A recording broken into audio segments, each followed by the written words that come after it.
A big hello and a very warm welcome to Brand Equity with me, Sonali Krishna. Today's show is not just special, but personal. But before I say anything else, let's take a look at this video.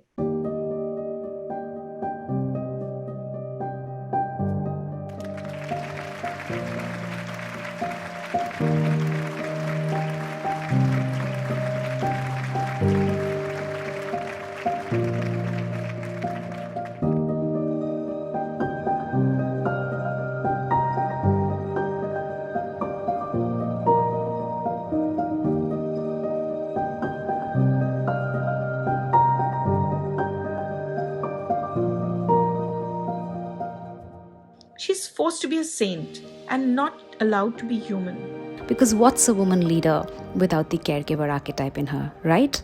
And God forbid, if you don't have that, you are called an aggressive bitch. We've learned to censor ourselves.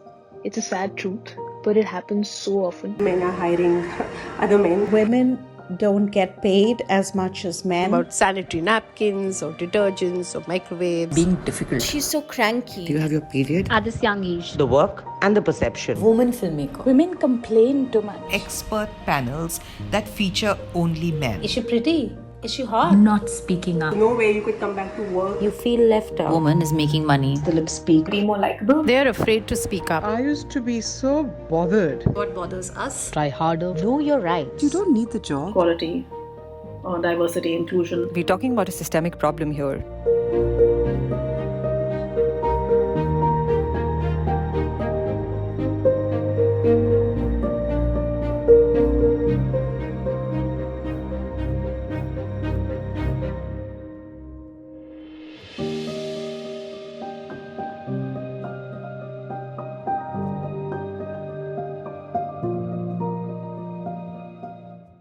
It's unfortunate that in the 21st century, there's a need to ask the question, are you listening?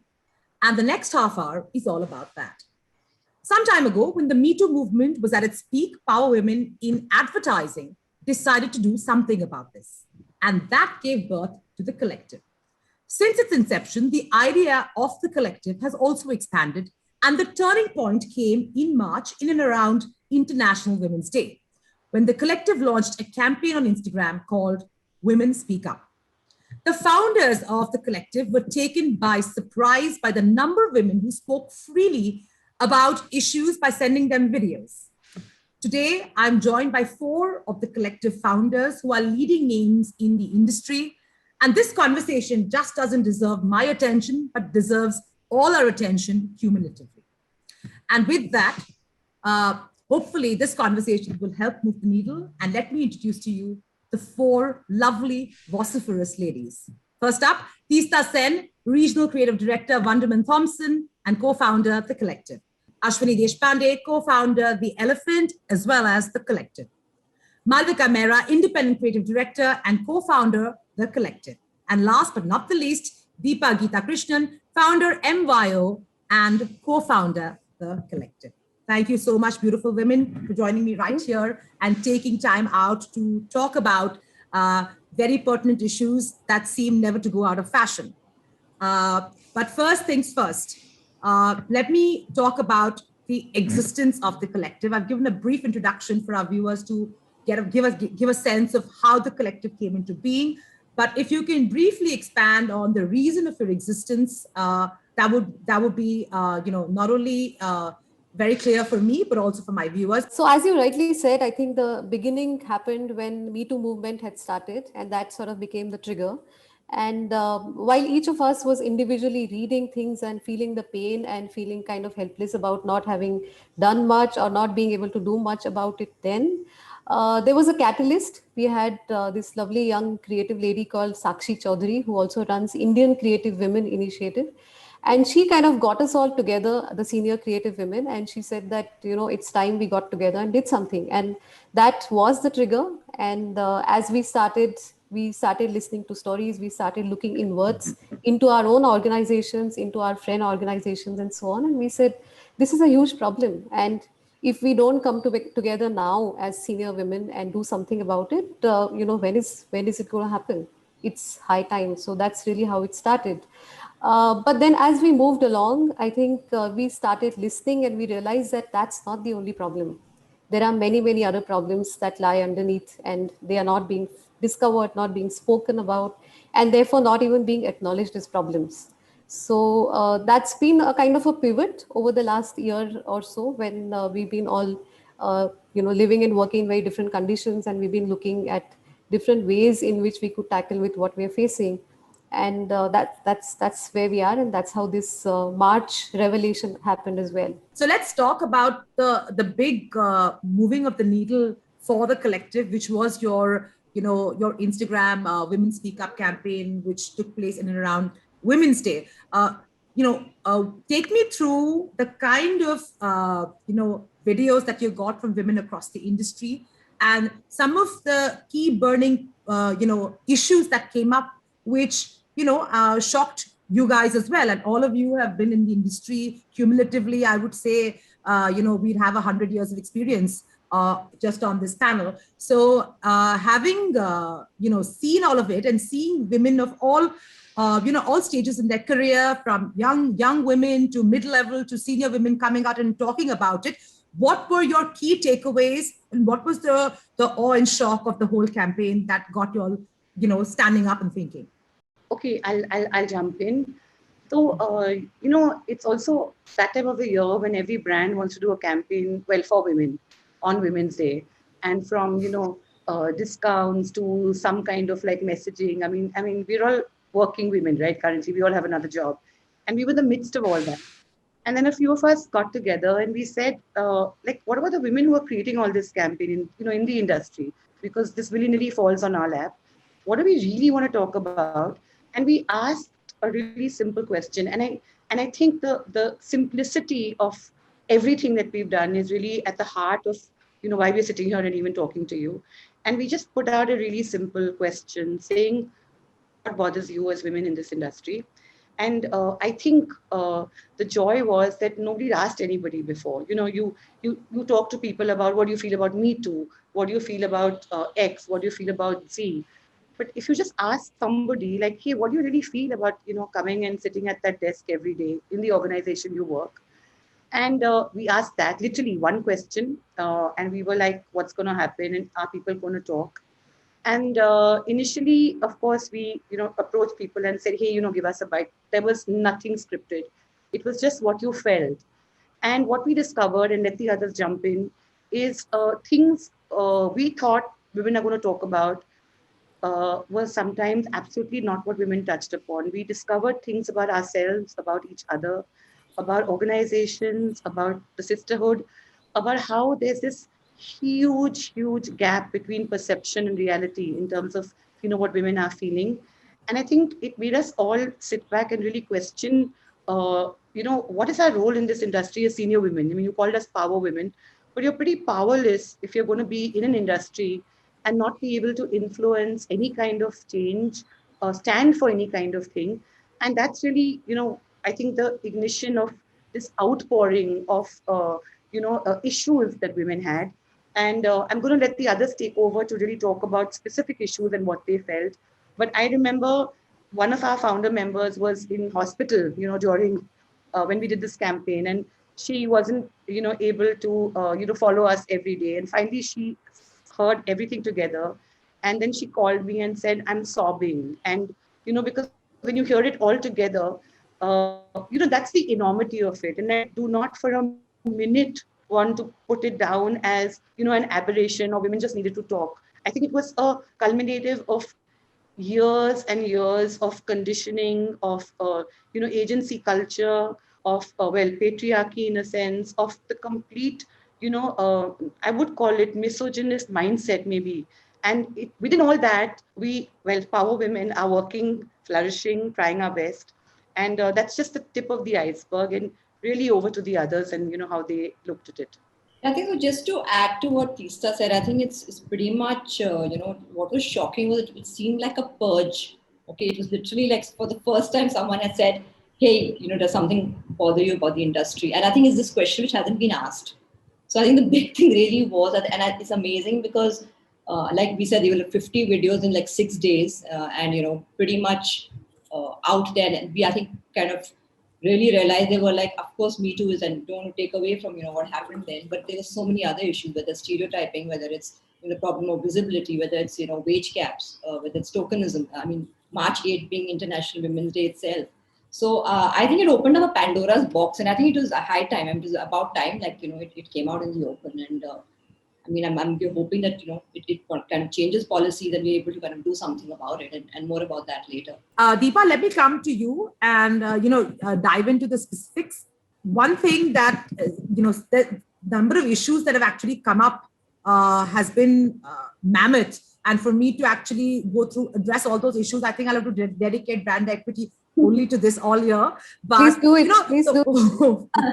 So let's get some sponsors. But, wow, the one thing the few issues that we're tackling in this, limited 30 minutes is the fact that I think most women are not, join the workforce, reach middle management, but then that entire conversion from middle to top is not, equitable when you compare it to the opposite sex.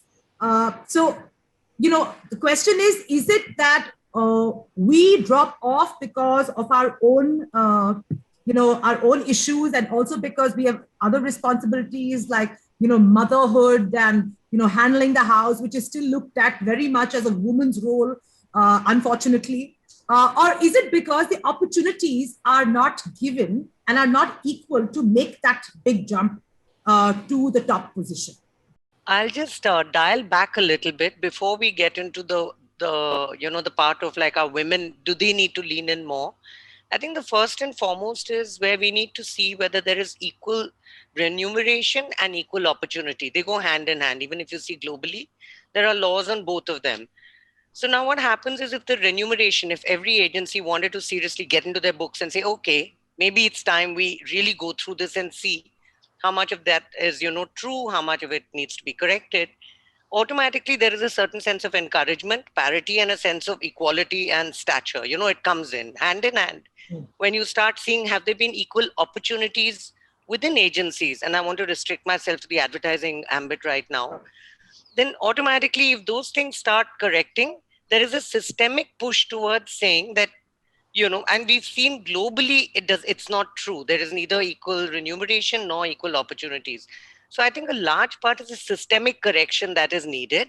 I'm not saying that the onus doesn't lie on women. Of course, I mean, that is something which that because of years of conditioning, it takes a little while to uncondition from that and say that, like when do I step out from motherhood? When do I step back into work? But I think if organizations stepped in and started correcting things very quickly, which they can, equal remuneration and equal growth are very simple, mandates to put down. And the moment that kicks in, and if they start facilitating, like we had an example of a girl, who'd spoken to us about saying there is no, like when you're a mother, where does the child go? Where do you breastfeed? There's no room. So if organizations are even able to support women who at a time when they may think that they need to take a break, some of them may say, okay, we don't need to take a break if there is care available even at work. So I would say that right now, I wouldn't want to focus on what the women could or should do. Yeah, sure. I want to focus on, it'll be great if companies manage to really internally audit themselves and try and at least encourage a culture of inclusivity in this case. Okay, let me just expand on that for the benefit of my own understanding and my viewers. When you say that there equal opportunity and you say, of course, unequal wage, and this is, of course, we know is a global issue and is being talked about, I'd really like to understand, are you suggesting that, within the agency ecosystem, and in fact, it's not just the agency ecosystem, I think it's global across industries. Are we suggesting that HR would look at gender and negotiate accordingly, because I'm woman and let's say that another person for the same position is male? Is that something that is consciously happening within, I mean, you're restricting it to agency, but I'm just saying within the workforce, within, India Inc., Global Inc., whatever. Is that how it works? Clearly, there has been a pattern or these laws wouldn't exist. There wouldn't be a need to say we need equal opportunity, we need equal growth. And we've noticed this in several examples all across industry. We're just saying maybe it was something systemic, subconscious, whatever be the reason. Instead of going there, it's a very simple audit to do. That way we'll all know, like, and they needn't publish it. But if every company did an audit for themselves, looked at their books, and HR saw that, hey, there may be these gaps over here, tried to, inquire what is the reason for the gap. Is it just something that's legacy? Or is it something that has, is it on merit? Or is it on just a legacy system? And I think it should be fixed then. It should be looked into, it should be audited, and it should be corrected. Because that it exists, I think there are enough conversations around the world, across industries. So I don't think we could assume that our industry has been somehow out of that. Moving to the fact that equal opportunity, even in the 21st century today, and as women who have worked across agencies, and are senior members of the industry, would you say that equal opportunity is still a very big problem? So I could just take that, Sonali. I mean, to be honest, I think whilst it could be a problem in some organizations, I think it's also like there is an onus on the woman herself, to step up and really ask for those opportunities if they don't exist. And I think one minute. Now, when you said that, right, it is the onus is on the woman to step up and ask for opportunities. Is the onus also on the man to step up and ask for opportunities, or is the expectation of standing up and asking for opportunities just expected from the female gender? No, it's not at all. But all I'm saying is that I think sometimes, and to be honest, I think some of us do, not very conscious of it, but we do suffer from, imposter syndrome in some ways. And I think it's nice to also address that whilst, of course, there have to be opportunities, and there is a lot of stuff which is in the system which is probably not supporting it, but it's also what you are really, asking for it and making, maybe opportunities are coming your way, you're actually taking them. Because it does require some amount of, it will require responsibility, it will require hard work and all of that. So we all have to be ready for that as well, whether it's a man or a woman. So I'm not trying to, break that up, but you also have to be up for it, and you have to ask for it if it doesn't, for example, doesn't come to you from the organization. Okay. I'm just going to navigate this thought a little bit. When are you then suggesting that women usually shy away from asking for responsibilities, or when they do get responsibilities, they shy away from actually executing those responsibilities? Because then that's a different conversation. I think some women do shy away from asking, I think. And I think there's also this question of visibility, and it's kind of linked a bit to maybe what Ashwini also said earlier, right? There's no black and white here, but I think it is a mix of both. Yeah. If I can just add a bit, I think there is a subconscious bias, and it's not just there in men's mind, but it's there in women's mind as well. So if there is an opportunity around, and if that is to be given or taken by somebody, you will most probably not see a woman actually making a case for getting that opportunity, and she believes that she doesn't need to do it because that's not how it's done, and so on. So I think it's a bias. It's a bias within all of us. I think we all have some kind of a subconscious bias, and even if we start questioning or getting aware of that bias, I think that's a great start. When you're talking about visibility, Ashwini, are you suggesting that women wait for opportunities to come to them, and they may not actually step up and ask for it, as opposed to, let's say, the opposite sex? And that's also because of the eons of conditioning and the complexes that we face as women, which we are carrying for, centuries. Is that what you're saying? And hence it's important to just, stand up, speak up, be available, and even it might be a no, but hey, put your hat in the ring. Yeah, absolutely. I think that's another thing. I think you brought in a very interesting point. I think women also have this whole fear or, something about rejection. So if they ask for an opportunity and if they don't get it, they don't move on that easily. And I think we need to learn that, we have to move on. If not one opportunity, there is always another one. And I think that's another conditioning we need to do, that there is so much to do, one or the other. Another thing is why all of us keep seeing panels or juries with barely any women. As we speak right now, there is a panel going on, I think on ET, which has no woman on the panel. And that's not always because women were not invited. In one of the juries where I was the only woman, I was told that they had invited three other women, but they said they were not available, they couldn't make time. So I think we have to show up as well. We have some of the onus is on us, and we have to start showing up. And as senior women, if we start showing up more, I think the younger generation will see us hopefully and will try and show up as much as they can. And it's all by example, and it's all kind of circle. Okay. Can I just jump in? Sure. Yeah. So I just we're all who we are. I think good girls, if we've been brought up to be all of us, you need to be a good girl. And I really don't know right now in the context of what is a good girl when you're growing up. You don't ask for things, you don't speak in a loud voice, you're not pushy. I mean, it's the way you've entered the world. And I remember at 2021, and I think Deepa and I were talking about it.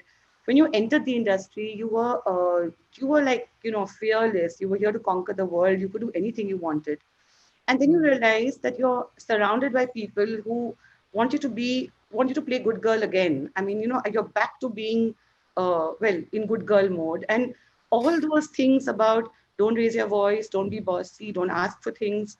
Unfortunately, that is the way good girls are. There's realms of what it takes to be a bad woman in advertising. And I think that's what, unfortunately, everybody talks about and identifies with. What is it? What is it? Educate me. So, as you get into like a leadership role and as you're handling more people, the very same attributes which will be applauded in your male colleague.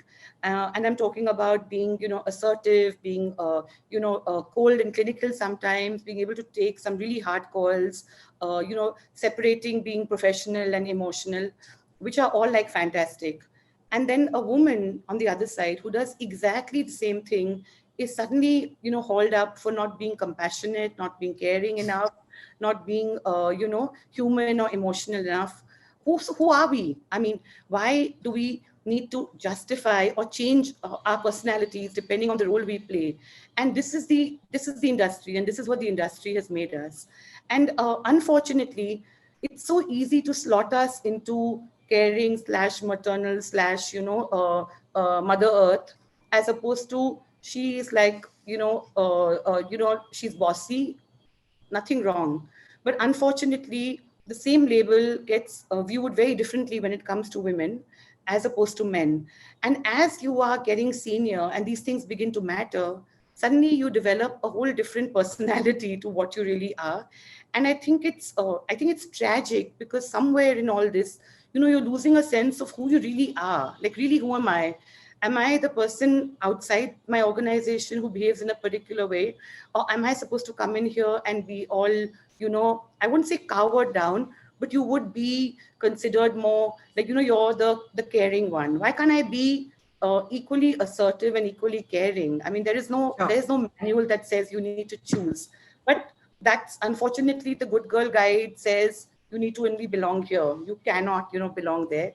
And as you're assuming a senior role, as you're growing up in the industry, suddenly these things begin to matter. Not when you're junior. When you're junior, you're probably applauded for it. But as you grow senior, it really begins to matter. Your tone of voice, sometimes how you dress, sometimes what you say, sometimes, when you say, you don't say yes too often. All that goes weirdly against you, but it doesn't go against your male colleague. When you're talking about visibility, Ashwini, are you suggesting that women wait for opportunities to come to them and they may not actually step up and ask for it, as opposed to, let's say, the opposite sex? And that's also because of the eons of conditioning and the complexes that we face as women, which we are carrying for, centuries. Is that what you're saying? And hence it's important to just stand up, speak up, be available, and even it might be a no, but hey, put your hat in the ring. Yeah, absolutely. I think that's another thing. I think you brought in a very interesting point. I think women also have this whole fear or, something about rejection. So if they ask for an opportunity and if they don't get it, they don't move on that easily. And I think we need to learn that, we have to move on. If not one opportunity, there is always another one. And I think that's another conditioning we need to do, that there is so much to do, one or the other. One more thing I want to add here as a point of action. We've all seen appraisals now. We've been in agencies for so long. We've been in senior management roles. We've been part of people's appraisal. The difference with which, it's not something in the air. I have seen people, when the people who are, coming in, the men come in, they come in with a very different posture, a stance, and how they've done and what they should be rated or how much money they get. I've found the difference that when women come in, it's a slightly softer tone of trying to get the same thing, or almost feeling like, okay, maybe I shouldn't be an A, maybe I should be a B+. There's a lot of self-doubt. So I think genuinely at a systemic level, I think we should also try and see how to course correct, both as the appraisers and as appraisees, because the problem exists.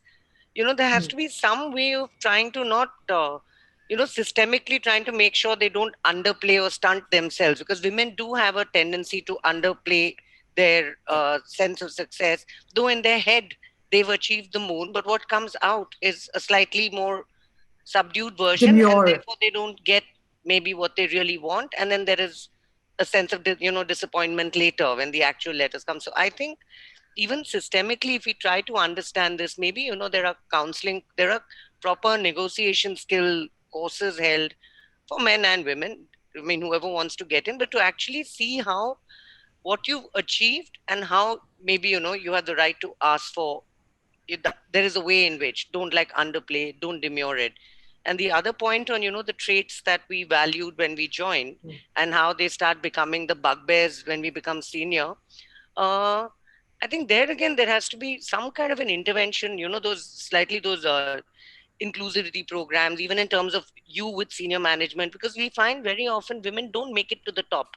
Not all of them have left. Not all of them have dropped off the working gig, but somehow they're not there. They're not the chairman of their industries. They will always be at number 2.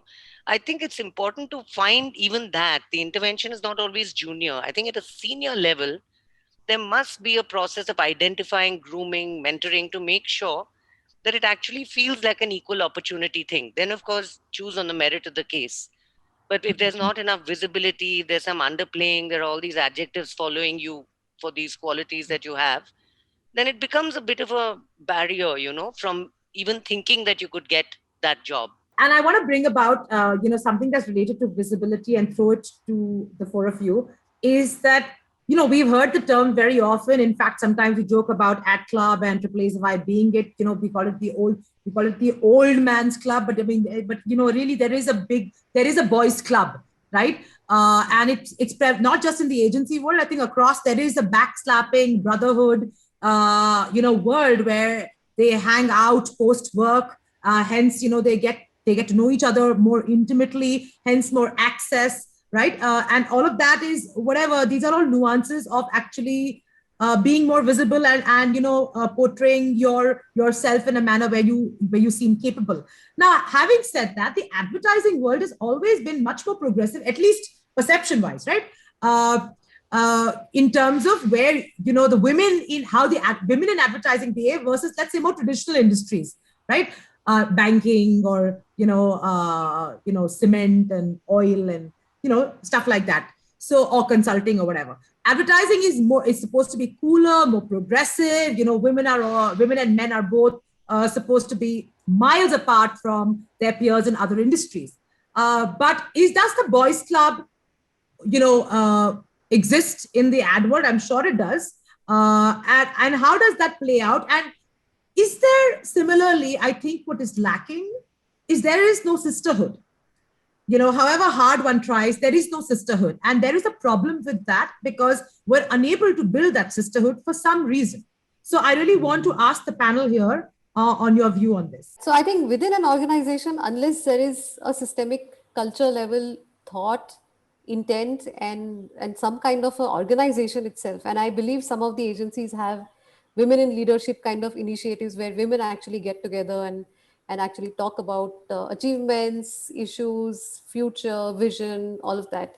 And that's at one systemic level. Another one, of course, is the one that I always say that it's not a women's problem. Women can't get together and solve women's problem.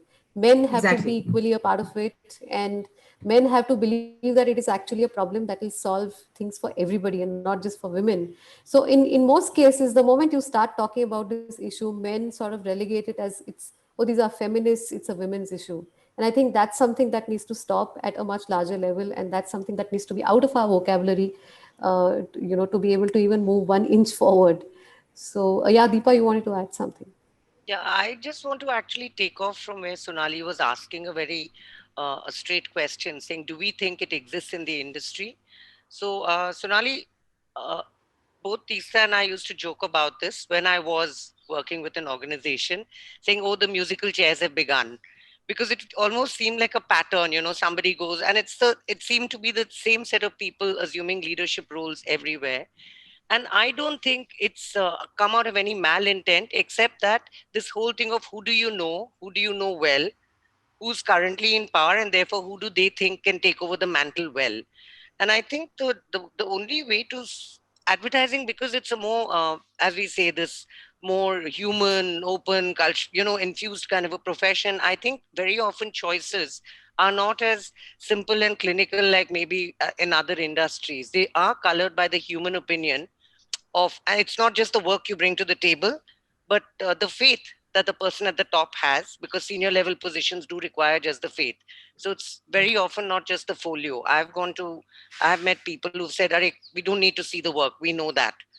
We just need to interact. So I think when it comes down to that, right, of not needing to see your past because they know what you've done, and it's about interaction, then automatically you get more limited by, if you don't know the person, you possibly have not interacted, they don't know you well enough. So it does become a problem. I don't know what the solution is, because the women have interacted less with the same people who will be making those choices. So I don't know, how do you increase that visibility or that interaction, and it plays an active role, in choices that are made. And I don't know if Tista wants to add something to this. I think let's address the elephant in the room. And I think one of our women spoke about this whole, bro culture. Men first hire men. I mean, it's simple. I mean, I mean, the data and the math will prove that.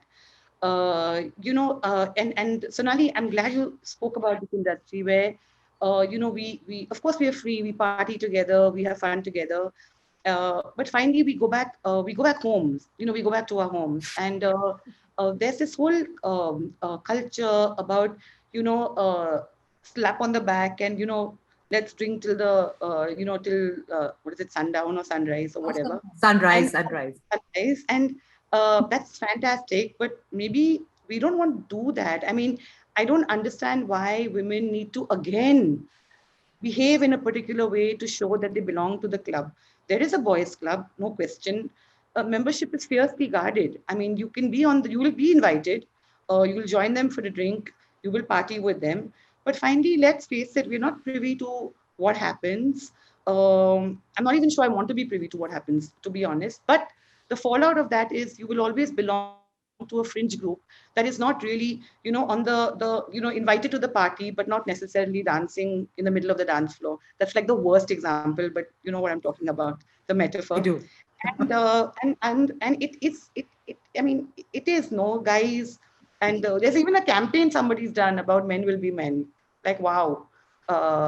So men in our industry will be men in our industry. It's really that. And this is not about, are they friendly? Are they pals? Sure they are. I mean, we've been working together for 30. You better be my friend. I've been your friend as well. But it goes beyond friendship.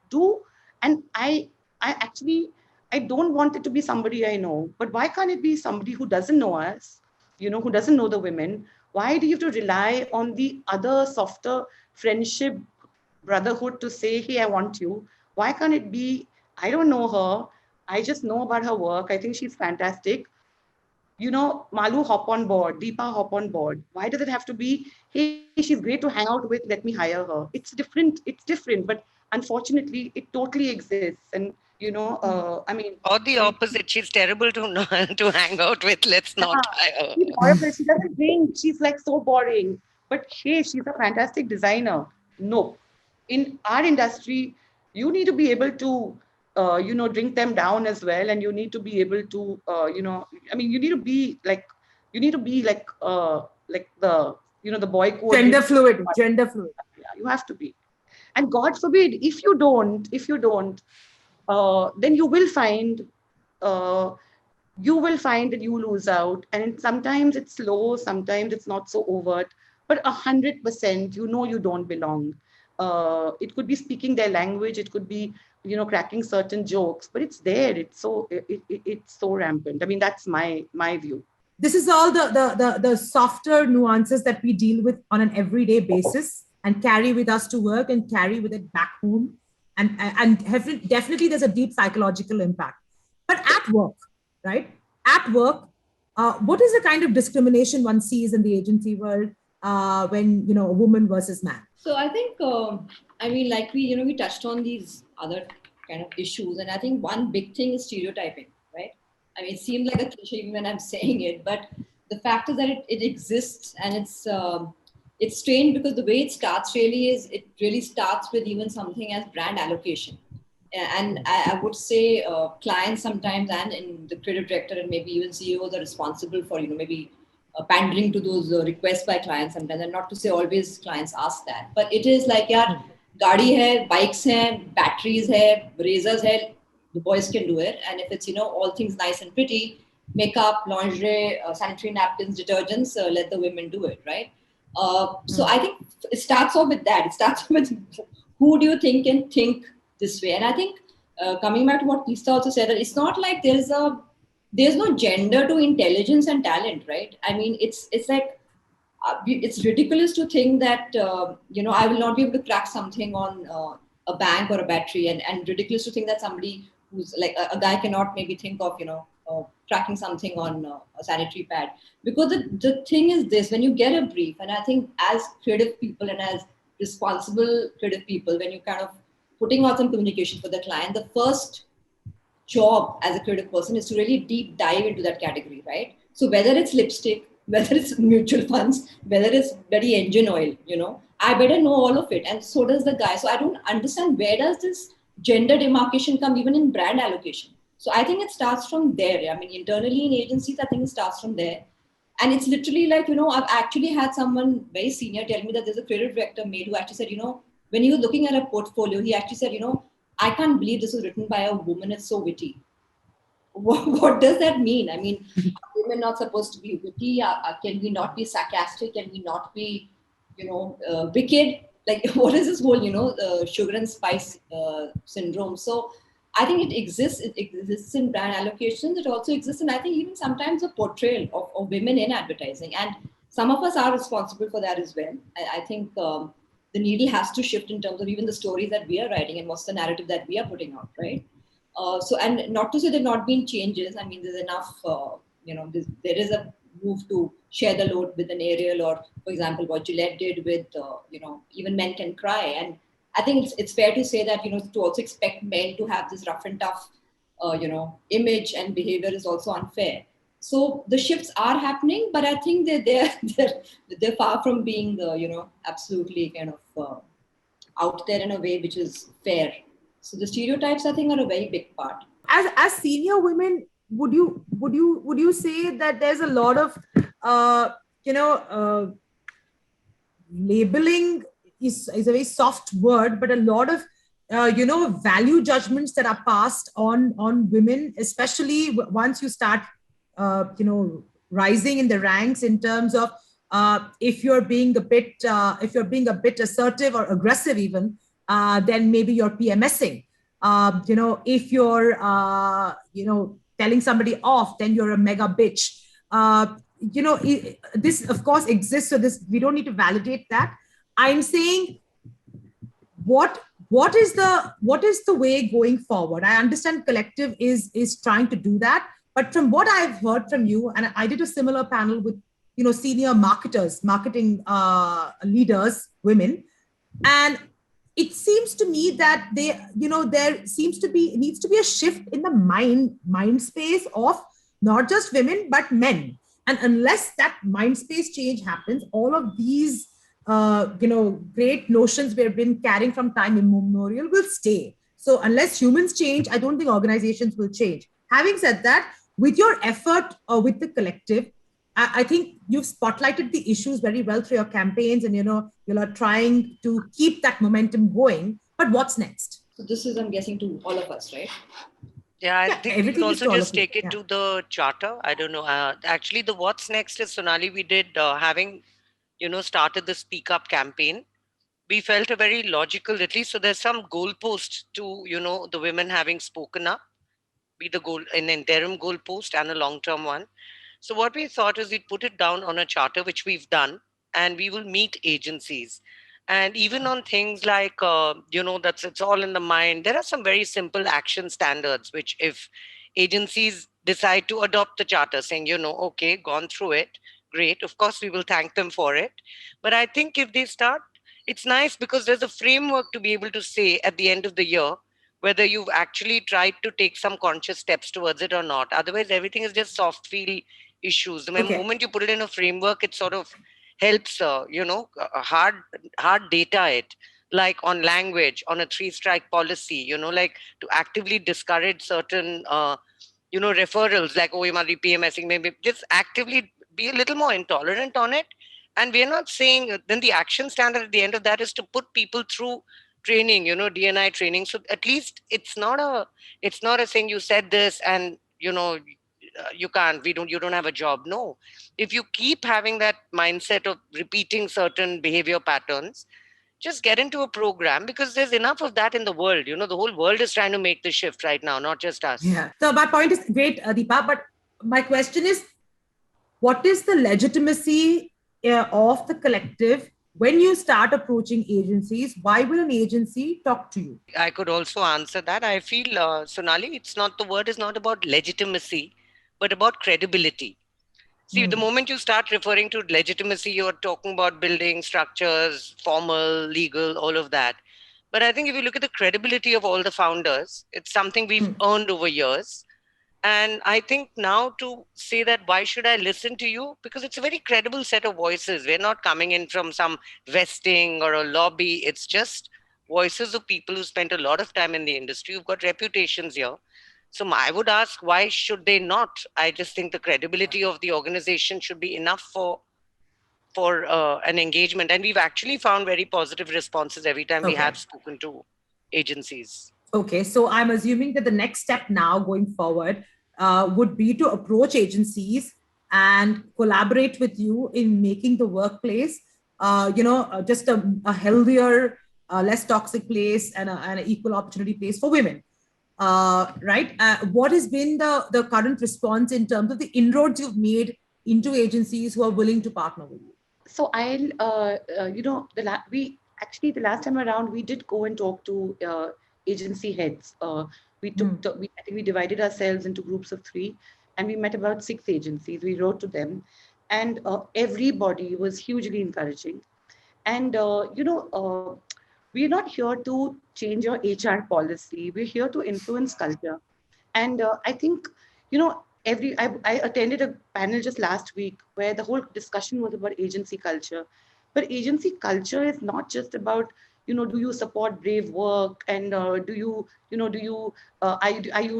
take risks, and are you more creative led? Agency culture is when women and men feel not just safe but empowered, at ease, comfortable to be able to do the great work. And I think it's such a deep rooted thing about what culture really is.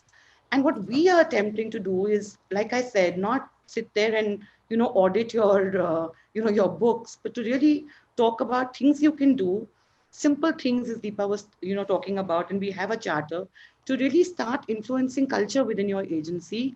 So women, and I'm stressing about young women, because I honestly feel these are the women who we are there for and who we want to encourage, feel nothing of what we've been talking about. Because just to feel that you're empowered enough to speak your mind is huge in terms of agency culture. And as a woman, as a young woman with no standing in the industry, there's a big difference, with 4 of us talking about what we want. But for a newbie, 1 year down the 1 year in, if she can stand up and talk to her superior about what's bothering her, then I feel we would have made a huge difference in, permeating agency culture in terms of how they should actually behave, react, treat, encourage women. And I think that's these are not softer issues, but it's not going to happen overnight. But honestly, that's where we want to be. I think I'm completely out of time, overshot actually, but I want to end by just putting, first, of course, thanking you for your time and thanking you for the initiative called The Collective. At least somebody is, making an effort and trying to move the needle. So thank you, four founders and everybody else who's part of The Collective. But I have to leave this show with one thought, is that this is the advertising world we're talking about. We are in the 21st century. We're in 2021. And if you look at the creative chairmen, in our industry, with that position, I can't think of one woman who holds that position, but men galore. So I think with that, I think this definitely needs more support and more buy-in from the entire industry. And hopefully we'll see all of you active with your voices across industry platforms as well. And hopefully, we can make a change bit by bit, step by step. Thank you very much for your time.